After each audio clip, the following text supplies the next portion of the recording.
अगं बाई, आज तर साबुदाणा टाकायचा विसरलेस. आज तर उपवास आहे. मग काय करू? खूपच टेन्शन येतं. अजिबात टेन्शन घ्यायचं नाही. हा व्हिडिओ शेवटपर्यंत नक्कीच पाहायचा. चला तर सुरुवात करूया. तर एका वाटीत घेतलेला आहे साबुदाणा. आता कढई गॅसवर ठेवलेली, त्यामध्ये 1 ग्लास पाणी टाकून घ्यायचंय.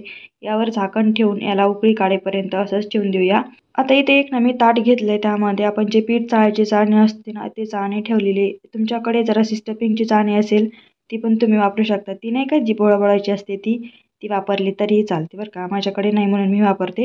आता हा जो 1 वाटी साबुदाणा आहे, 1 वाटी पण नाही बरं का तो साबुदाणा, अर्धी वाटीला कमी आहे. आता तितकाच हा साबुदाणा आपण यामध्ये टाकून स्वच्छपणे धुवून घ्यायचा आहे. असा चाळणीमध्ये टाकून धुवून घ्या, जेणेकरून असा जर पातेल्यात टाकला तर त्यामध्ये भरपूर पाणी राहतं. आता पहा, इथे मस्तपैकी पाण्याला उकळी आलेली आहे. आता यामध्ये ना एक मी स्टँड टाकून घेणार आहे. स्टँड यामध्ये ठेवून घ्यायचं आहे आणि जे आपण चाळणीमध्ये साबुदाणा टाकून घेतला होता ना, तो यामध्ये ठेवून आपण 5 मिनिटं वाफवून घेणार आहोत. तर यावर झाकण ठेवून घ्यायचं आहे, जेणेकरून तो पटकन वाफवला जातो. अशा पद्धतीने तुम्ही नक्कीच ट्राय करू शकता. बरेचदा उपवासाला साबुदाणा टाकायचा विसरतो, म्हणजे भिजत टाकायला बरं का. तर फक्त 5 मिनिटात अशा पद्धतीने नक्कीच ट्राय करू शकता. खूप छान आणि पटकन होणारी रेसिपी आहे. तर 5 मिनिटं वाफवून घेतला आहे. तर पहा, इथे थोडासा चिकट होतं बरं का साबुदाणा, तर अजिबात घाबरायचं नाही. यावर काय करायचं, थंड पाणी टाकून घ्यायचं, जेणेकरून हा साबुदाणा एकदम मोकळा सळसळीत होतो. आणि मोकळा सळसळीत करायचा तर हाताने थोडासा हाताने पसरून घ्या, जेणेकरून मोकळा सळसळीत होतो. आता एका ताटात मी बाजूला काढून घेतला आहे आणि यामध्ये ना शेंगदाण्याचा कूट घालायचा आहे. कढईमध्ये टाकल्यानंतर शेंगदाण्याचा कूट न घालता ताटामध्ये टाकून शेंगदाण्याचा कूट घालून घ्या, जेणेकरून साबुदाणा कढईला खाली चिटकत नाही. अशा पद्धतीने ट्राय कराल ना तर एकदम मोकळा सळसळीत साबुदाणा होतो. आता आपण कढईमध्ये साबुदाणा परतवणार आहोत. तर यामध्ये टाकले तूप. बरेच जण तेल पण वापरतात, पण शक्यतो तूप वापरलेलं नेहमी चांगलं.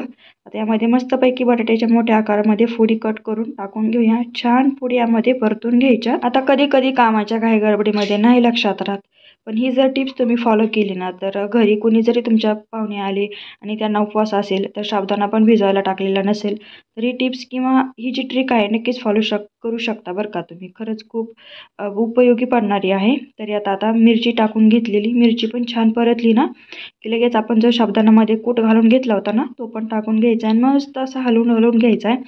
शेंगदाण्याचा कूट टाकताना थोडासा ठोकरच काढा, जेणेकरून तो खाताना खूप छान मस्त चव लागते. त्याचबरोबर दाताखाली आल्या त्याची चव आणखीनच जबरदस्त वाटते. यात टाकून घ्यायचं मीठ.